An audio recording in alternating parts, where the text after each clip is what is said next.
We've seen a lot of amazing opalised fossils from the Australian Opal Centre's collection on previous videos, and the funny thing is that some of them don't exactly look like opal. More often than not, they're just grey rock. So what's the deal? I stopped by the Australian Opal Centre in Lightning Ridge and spoke to Jenni Brammall to ask that question, and also to see some amazing examples of opalised fossils that have gem opal colour. So what we have here are two bones from the dinosaur Fostoria. This is one of its toe bones and this is one of its tail bones. And they are about 100 million years old and they're made out of opal, so they are opalised fossils. This can be confusing to people because they look at them and they say, well, where is the colour? Doesn't opal have colour? Doesn't opal have colour, every colour in the rainbow? In fact, most opal doesn't. So most opal is what we call common opal, or in Australia we often call it potch. So the thing is, most opal is grey, black, white, all sorts of colours that aren't colours. Or even if they're colours, they don't have what we call play of colour. The beautiful, moving, changing patterns in spectral colours that we think of when we think about opal, or if we go and buy an opal in a shop. When miners are looking for opal, I would say 98% of what they find is nothing that you or I would recognise as opal. This is just to show you what I mean when I say most opal is common opal or potch. See, this is grey, it's a mix of light grey, almost white, and down through to black. This is opal, and this is what most of the opal miners find looks like. And if they're lucky, within that will be some colour. So in this case, we've got a lovely little bar of blue and a bar of green. So this is solid opal and it is common opal. Now in this particular case, we do actually have some blue or purple through this. We've got what we call a bar, a horizontal bar of purple blue opal that's mixed in with, has formed within the common opal. So if I turn it around, you can see that going through there too. And in the case of this tailbone, we have mostly common opal or potch, so that's the grey, and then we have some green-blue coming through in a few spots, and most noticeably here. So when you have the colour that people think of when they think of opal, it's what we call precious opal, and it has what we call play of colour. It's the same material as this grey, but at a microscopic level, it's conformed a little differently so that when light hits it, the light is broken into the colours of the spectrum. Which colours you see depend on the structure at a microscopic level again. So this is another piece of opalised dinosaur. It is actually part of the thigh bone of an iguanodontian dinosaur, so Fostoria or something related to Fostoria. It is opalised. You can see in that chipped area there that it's mostly grey, so it's common opal. But this piece is really lovely because it also has a lot of this lilac in it. So this is actually a thigh bone, and this is the end of the thigh bone that was down the knee end. The animal's foot was down in that direction below the knee, which was about here. But again, it is opalised. In this one, once you get a good look at it, it's pretty clear that it's opalised because you can see that purple colour. But if I'd only shown you that section, you might have said, that's not opal. That's opal, it's common opal, and then we get some of this precious opal coming in here. This is a nice piece too because it's got these little surface features that are where the clay that this has been buried in has had little cracks in it, and those cracks are filled with opal as well. So they're probably not features of the bone, they're little features within the clay that was around it that have formed at the same time that the bone's been replaced by opal. I'll move on now to one of the really well-known pieces in the Australian Opal Centre collection, and that's this yabby button. So this is a gastrolith from a freshwater crayfish. So it's a little calcium store that the crayfish uses as part of its molting process, and it has two of these in behind its head. And this one is in precious opal with play of colour. It's precious opal because it has those spectral colours in it, and that phenomenon is called play of colour. This is a beautiful piece of what we call crystal opal because it's translucent, light passes through it. And it's got a beautiful range of colours. There's a lot of green and gold in this one, and at certain angles there's also pinks and oranges.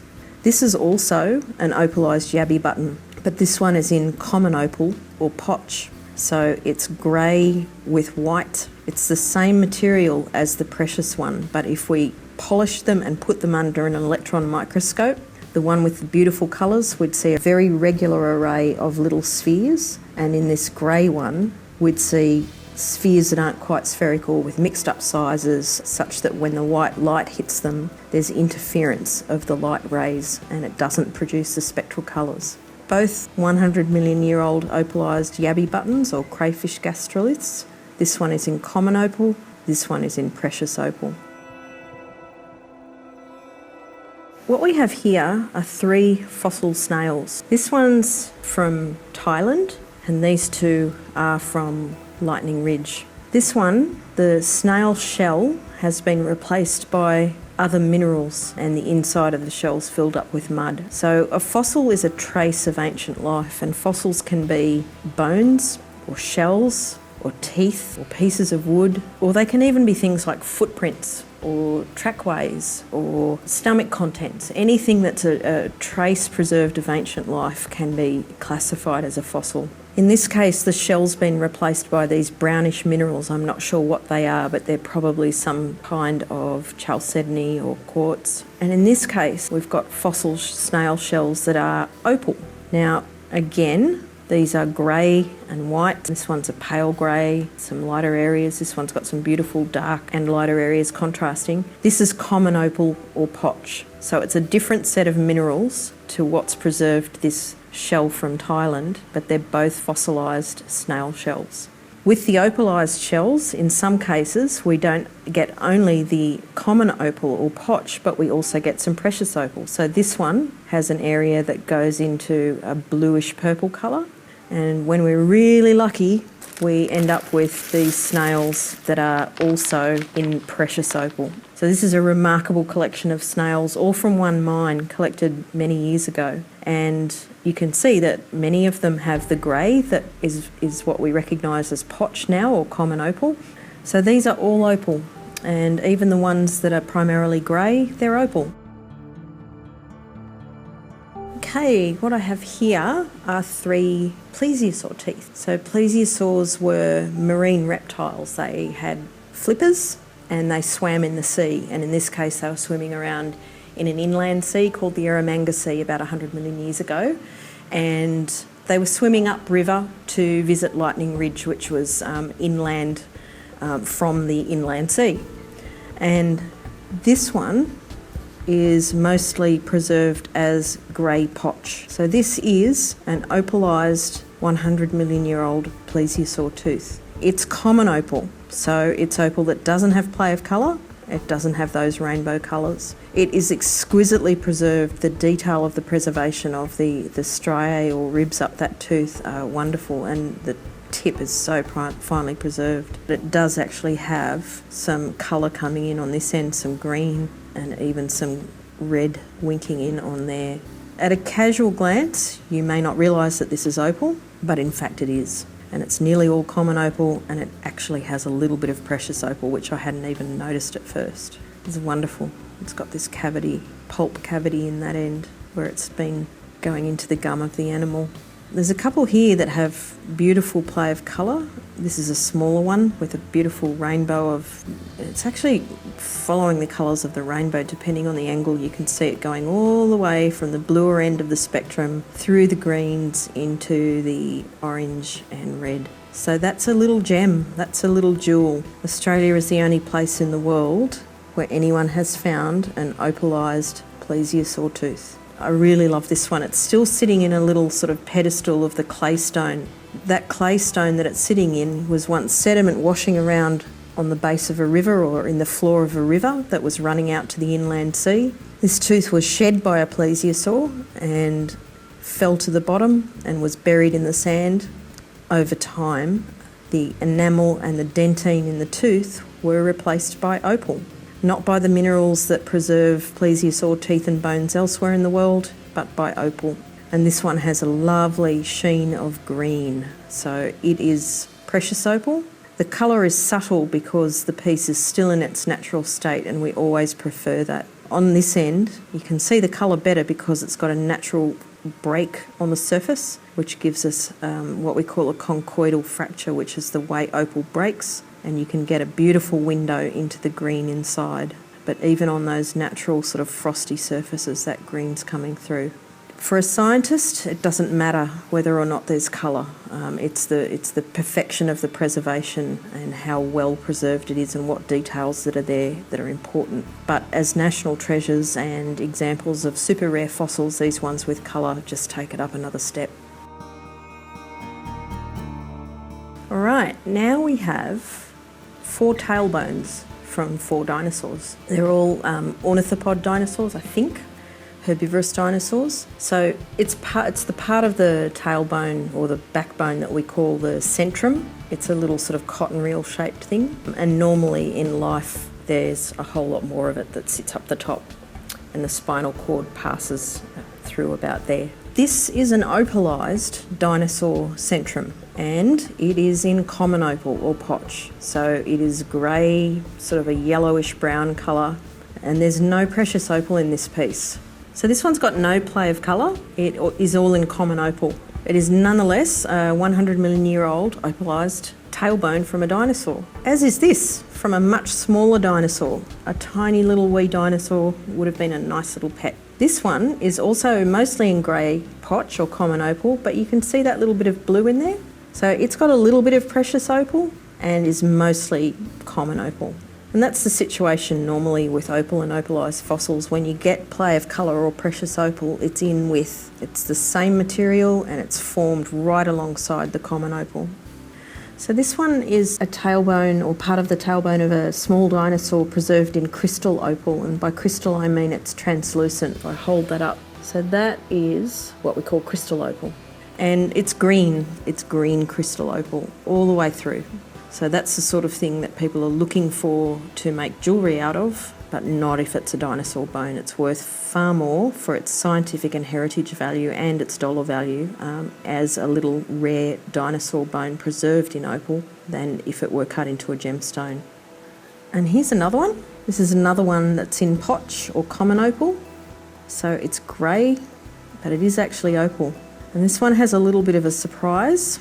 If I turn it over, you can see that it is partly super bright gem quality precious opal. Now sadly this piece has been polished. That's why we've got that very flat surface. So we've actually lost some of the really important scientific information from this piece.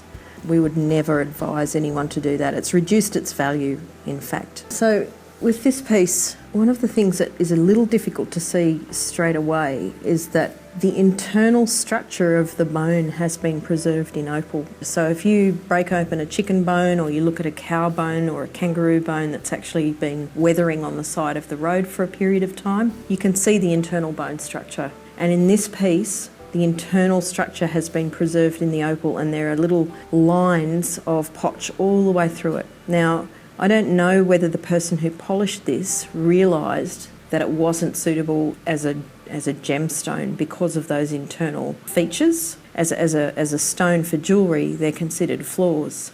As a fossil, this is just amazing. I mean, we've got the internal structure of this bone that carried blood and nutrients through the bone and through the dinosaur 100 million years ago is here as a ghost in opal. It's incredible. So I don't know why they polished it. They may not have realised what they had, and I don't know if they stopped at that point because they realised they had bone, or if they stopped because they realised that it wasn't going to be useful as a gemstone.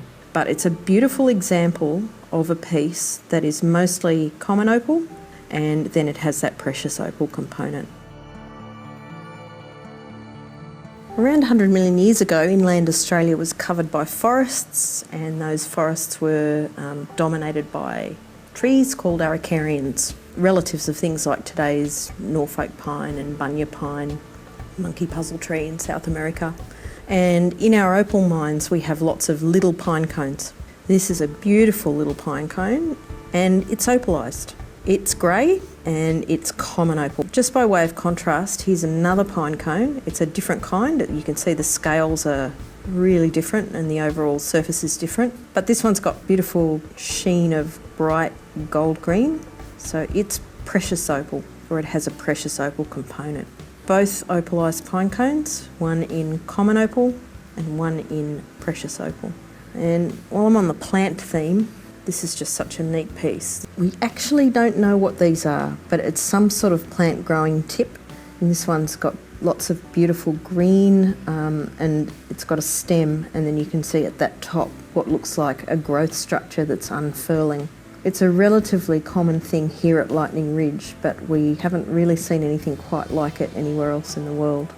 You can see this little piece of the stem has chipped, and where it's chipped the colour is a lot brighter. But yeah, lovely little thing, pure colour. Oh, this is one of my favourites. I just love this piece so much. So this is opalised turtle shell, a piece of opalised turtle shell. And the colour on this, it's just got this sheen that goes through just about every colour in the spectrum. And on the cross section where it's broken, again, you can see that it's sort of suffused with colour. So this piece has common opal or potch with precious opal sort of soaked all the way through it. And beautiful bone texture preserved. Just the most magnificent colour. I mean, if turtles imagined things, there's no way this turtle could have imagined that 100 million years later, the bones that made up its shell would be rainbows. Amazing. So again, this is true Australian one-off stuff. There is nowhere in the world other than the Australian opal fields that anyone has ever found anything like this. There are remarkable fossils, remarkable in their own ways, all over the place. But this combination of colour and light and the rarity of the preservation of these things at all, and then their transformation into this crazy coloured gem, that's nuts, man. It's wonderful. And then for somebody to find it, you know, out of all of the squillions of cubic metres of dirt underground, somebody happened to dig through the cubic metre of dirt that held the little pieces of this turtle that just happened to be buried quickly enough for it not to be completely destroyed by scavengers and destroyed by air and abrasion and stuff. It's really miraculous. I wanted to show you this because this is just beautiful. This is the ungule or claw bone from the back foot of an ornithopod dinosaur. So at a glance you might say sort of shaped like a tooth, but you can see these little flanges down the side. That's where the sheath of the claw has sort of sat on in life. So the bit that's made out of keratin, like a dog's claw or a cow's hoof, and this is the end that join onto the sort of the knuckle of the next toe. At a glance, sort of pale grey, mostly potch, but this has a bar, a very distinct horizontal bar of what we call green crystal opal running through it. It's lovely. It's a beautiful, clean piece of opal that just happens to be a 100 million year old dinosaur claw bone. And as with most opalised fossils, it's not solid precious opal, but it does have a beautiful bar of green crystal. I've been showing you a lot of fossils from Lightning Ridge, but of course most of Australia's opal fields produce amazing opalised fossils, and they're all a bit different. This is a slice of wood from White Cliffs in Western New South Wales, and the wood's been replaced by this white material. It's a form of silica, and I don't actually know whether it's flint or chert or something else. But what's so neat about this piece is that before this piece of wood was fossilised, as it dried out, as the log dried out, it shrunk, as timber does, and you ended up with all of these little shrinkage cracks through the log, and it's those cracks that have actually filled up with precious opal. So White Cliffs at that time was under the inland sea, and we had logs and other plant material and even bits of animals that were flowing down the rivers and into that sea. So it's not uncommon at White Cliffs and also at Coober Pedy and the other South Australian fields to find opalised fossils of plant material that was from inland. And I just think that's such a beautiful piece with precious opal in the cracks within what was once a quite substantially sized piece of wood. And on the other hand, we have these beautiful bits from Queensland. And in this case, the wood itself's been replaced by ironstone, which is a sedimentary stone with a high iron content, which gives it that beautiful brown colour. It's the material that we know well as the host material for boulder opal. And this piece has, again, in life, or shortly after it died, the wood started to shrink, and there's been, in this case, tiny, tiny, tiny shrinkage cracks all through the wood, and they have later on filled with opal, in this case a purple opal. So we have this amazing sheen of what looks like violet purple on the ironstone. So the wood is replaced by ironstone, and then all of the voids within the wood have been replaced or filled with purple or violet or lilac coloured opal. Lovely. There's a beautiful cross section through that end, sort of concentric rings. That's so cool. With the fossils, often when they have beautiful colour, we don't get to see them as scientists because they're too valuable for people to be willing to hand them over, or because they can't stop themselves from cutting them on the wheel. But increasingly people know that these are just treasures without parallel, and they are bringing them in so that they can be preserved and studied. But most of the opalised fossils we find are common opal. They're grey, they're black, they're dull. They're like other fossils, most fossils in the world. And then when you get one like this little yabby button, or one of the others with the gorgeous colour, it's just a bonus. Then you've just got the most stupidly unlikely coincidence of fossilisation and formation of gem opal. And they're marvellous. This video was made with the support and participation of the Australian Opal Centre in Lightning Ridge. You can follow the Australian Opal Centre on Facebook for news and updates, and stay tuned to this channel for more AOC videos in the near future. If you enjoyed this video, please consider subscribing to IDU Curiosity on YouTube and sharing this video with your friends. Stay safe, stay home, and thank you for watching.